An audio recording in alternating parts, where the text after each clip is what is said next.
नमस्कार। सुनो कहानी श्रृंखला के अंतर्गत प्रस्तुत है कहानी एक छोटा सा मजाक, जिसके लेखक हैं अंतोन चेखव जी।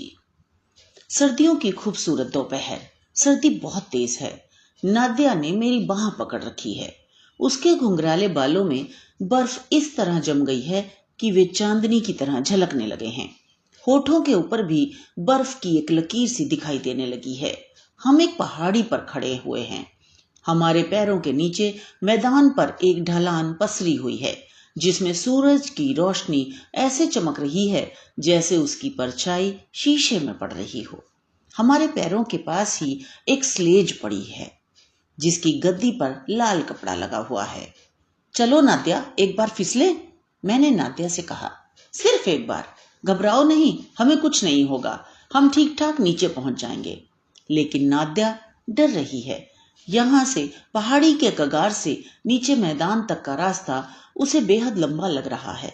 वह भय से पीली पड़ गई है। जब वह ऊपर से नीचे की ओर झांकती है और जब मैं उससे स्लेज पर बैठने को कहता हूं तो जैसे उसका दम निकल जाता है।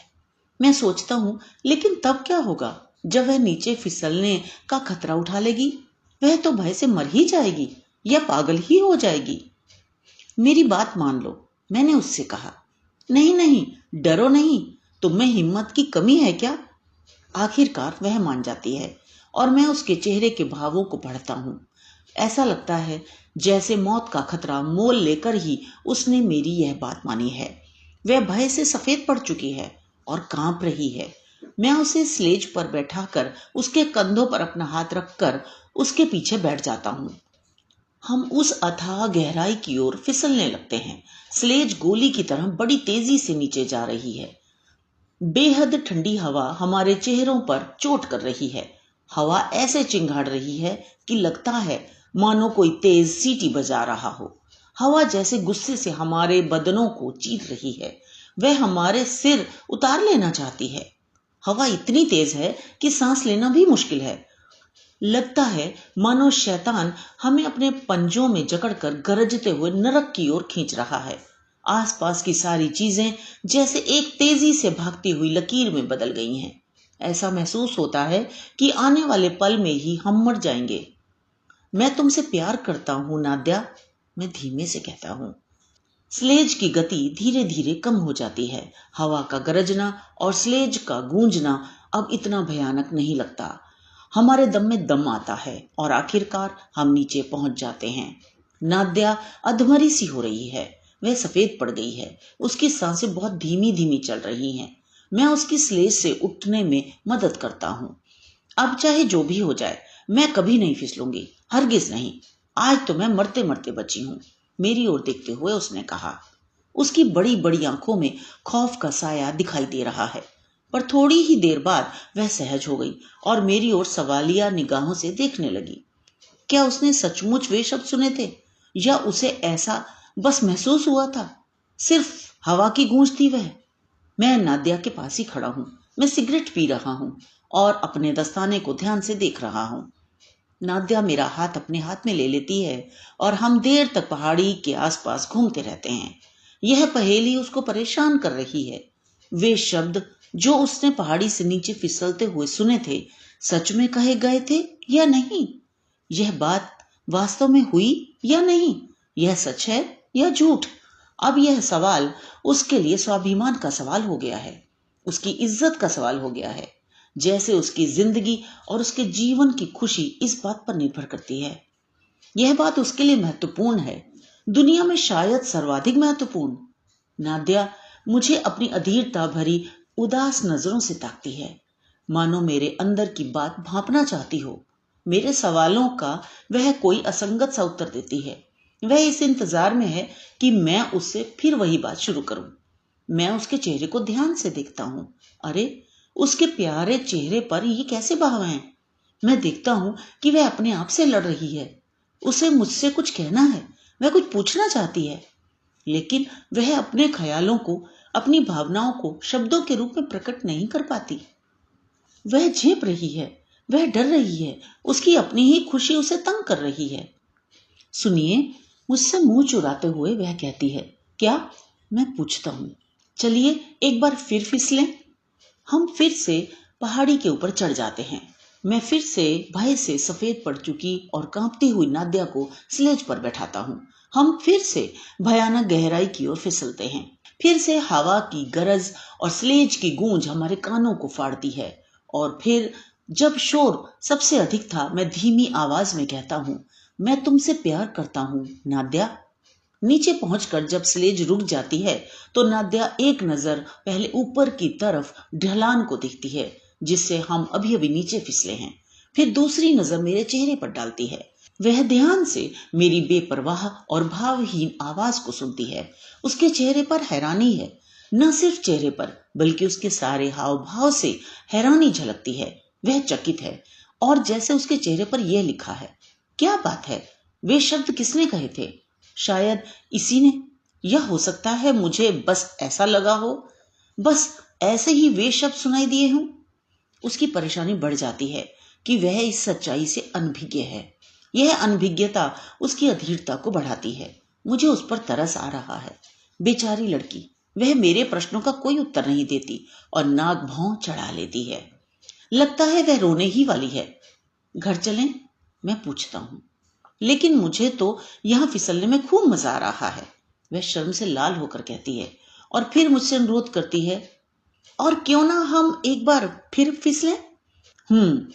तो उसे ये फिसलना अच्छा लगता है। पर स्लेज पर बैठते हुए तो वह पहले की तरह ही भय से सफेद दिखाई दे रही है और कांप रही है। उसे सांस लेना भी मुश्किल हो रहा है, लेकिन मैं अपने होठों को रुमाल से पोंछकर धीरे से खांसता हूँ। और जब फिर से नीचे फिसलते हुए हम आधे रास्ते में पहुंच जाते हैं तो मैं एक बार फिर कहता हूं, मैं तुमसे प्यार करता हूं नाद्या। और यह पहेली पहेली ही रह जाती है। नाद्या चुप रहती है। वह कुछ सोचती है। मैं उसे उसके घर तक छोड़ने जाता हूँ। वह धीमे धीमे कदमों से चल रही है और इंतजार कर रही है कि शायद मैं उससे कुछ कहूंगा। मैं यह नोट करता हूं कि उसका दिल कैसे तड़प रहा है, लेकिन वह चुप रहने की कोशिश कर रही है और अपने मन की बात को अपने दिल में ही रखे हुए है। शायद वह सोच रही है। दूसरे दिन मुझे उसका एक रुक्का मिलता है। आज जब आप पहाड़ी पर फिसलने के लिए जाएं तो मुझे अपने साथ ले लें नाद्या। उस दिन से हम दोनों रोज फिसलने के लिए पहाड़ी पर जाते हैं और स्लेज पर नीचे फिसलते हुए हर बार मैं धीमी आवाज में वे ही शब्द कहता हूं, मैं तुमसे प्यार करता हूं नाद्या। जल्दी ही नाद्या को इन शब्दों का नशा सा हो जाता है, वैसा ही नशा जैसा शराब या मार्फीन का नशा होता है। वह अब इन शब्दों की खुमारी में रहने लगी है। हालांकि उसे पहाड़ी से नीचे फिसलने में पहले की तरह डर लगता है, लेकिन अब भय और खतरा मोहब्बत से भरे उन शब्दों में एक नया स्वाद पैदा करते हैं जो पहले की तरह उसके लिए एक पहेली बने हुए हैं और उसके दिल को तड़पाते हैं। उसका शक हम दो ही लोगों पर है, मुझ पर और हवा पर। हम दोनों में से कौन उसके सामने अपनी भावना का इजहार करता है उसे पता नहीं, पर अब उसे इससे कोई फर्क नहीं पड़ता। शराब चाहे किसी भी बर्तन से क्यों ना पी जाए, नशा तो उतना ही देती है। अचानक एक दिन दोपहर के समय मैं अकेला ही उस पहाड़ी पर जा पहुंचा। भीड़ के पीछे से मैंने देखा कि नाद्या उस ढलान के पास खड़ी है। उसकी आंखें मुझे ही तलाश रही हैं। फिर वह धीरे धीरे पहाड़ी पर चढ़ने लगती है। अकेले फिसलने में हालांकि उसे डर लगता है, बहुत ज्यादा डर। वह बर्फ की तरह सफेद पड़ चुकी है। वह कांप रही है जैसे उसे फांसी पर चढ़ाया जा रहा हो, पर वह आगे ही आगे बढ़ती जा रही है, बिना झिझके, बिना रुके।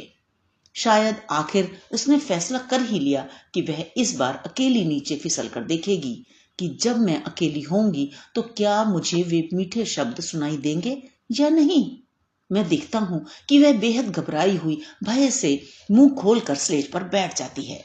वह अपनी आंखें बंद कर लेती है और जैसे जीवन से विदा लेकर नीचे की ओर फिसल पड़ती है। स्लेज के फिसलने की गूंज सुनाई पड़ रही है। नाद्या को वे शब्द सुनाई दिए या नहीं मुझे नहीं मालूम। मैं बस यह देखता हूं कि वह बेहद थकी हुई और कमजोर सी स्लेज से उठती है।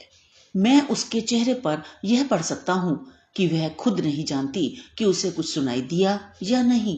नीचे फिसलते हुए उसे इतना डर लगा कि उसके लिए कुछ भी सुनना या समझना मुश्किल था। फिर कुछ ही समय बाद वसंत का मौसम आ गया। मार्च का महीना है। सूरज की किरणें पहले से अधिक गर्म हो गई हैं। हमारी बर्फ से ढकी वह सफेद पहाड़ी भी काली पड़ गई है। उसकी चमक खत्म हो गई है। धीरे धीरे सारी बर्फ पिघल जाती है। हमारा फिसलना बंद हो गया है और अब नाद्या उन शब्दों को नहीं सुन पाएगी। उससे वे शब्द कहने वाला भी अब कोई नहीं है। हवा खामोश हो गई है और मैं यह शहर छोड़कर पिट्सबर्ग जाने वाला हूँ। हो सकता है मैं हमेशा के लिए वहां चला जाऊं।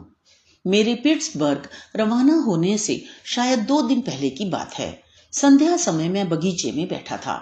जिस मकान में नाद्या रहती है, यह बगीचा उससे जुड़ा हुआ था और एक ऊंची बाड़ ही नाद्या के मकान को उस बगीचे से अलग करती थी। अभी भी मौसम में काफी ठंड है। कहीं कहीं बर्फ पड़ी दिखाई देती है। हरियाली भी नहीं है, लेकिन वसंत की सुगंध महसूस होने लगी है। शाम को पक्षियों की चहचहाहट सुनाई देने लगी है। मैं बाड़ के पास आ जाता हूँ और एक दरार में से नाद्या के घर की तरफ देखता हूँ। नाद्या बरामदे में खड़ी है और उदास नजरों से आसमान की ओर ताक रही है। वसंती हवा उसके उदास फीके चेहरे को सहला रही है। यह हवा उसे उस हवा की याद दिलाती है जो तब पहाड़ी पर गरजा करती थी जब उसने वे शब्द सुने थे। उसका चेहरा और उदास हो जाता है। गाल पर आंसू ढुलकने लगते हैं और बेचारी लड़की अपने हाथ इस तरह से आगे बढ़ाती है मानो वह उस हवा से यह प्रार्थना कर रही हो कि वह एक बार फिर से उसके लिए वे शब्द दोहराए। और जब हवा का एक झोंका आता है तो मैं फिर धीमी आवाज में कहता हूँ, मैं तुमसे प्यार करता हूँ नाद्या। अचानक न जाने नाद्या को क्या हुआ।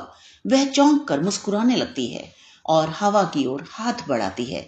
वह बेहद खुश है, बेहद सुखी, बेहद सुंदर। और मैं अपना सामान बांधने के लिए घर लौट आता हूँ। यह बहुत पहले की बात है। अब नाद्या की शादी हो चुकी है। उसने खुद शादी का फैसला किया या नहीं, इससे कोई फर्क नहीं पड़ता। उसका पति एक बड़ा अफसर है और उनके 3 बच्चे हैं। वह उस समय को आज भी नहीं भूल पाई है जब हम फिसलने के लिए पहाड़ी पर जाया करते थे। हवा के वे शब्द उसे आज भी याद हैं। यह उसके जीवन की सबसे सुखद, हृदय स्पर्शी और खूबसूरत याद है। और अब जब मैं प्रौढ़ हो चुका हूँ, मैं यह नहीं समझ पाता हूँ कि मैंने उससे वे शब्द क्यों कहे थे, किस लिए मैंने उसके साथ ऐसा मजाक किया था। तो ये तो थी कहानी। मुझे आशा है आपने आनंद लिया होगा। तो मिलते हैं अगली कहानी में। धन्यवाद।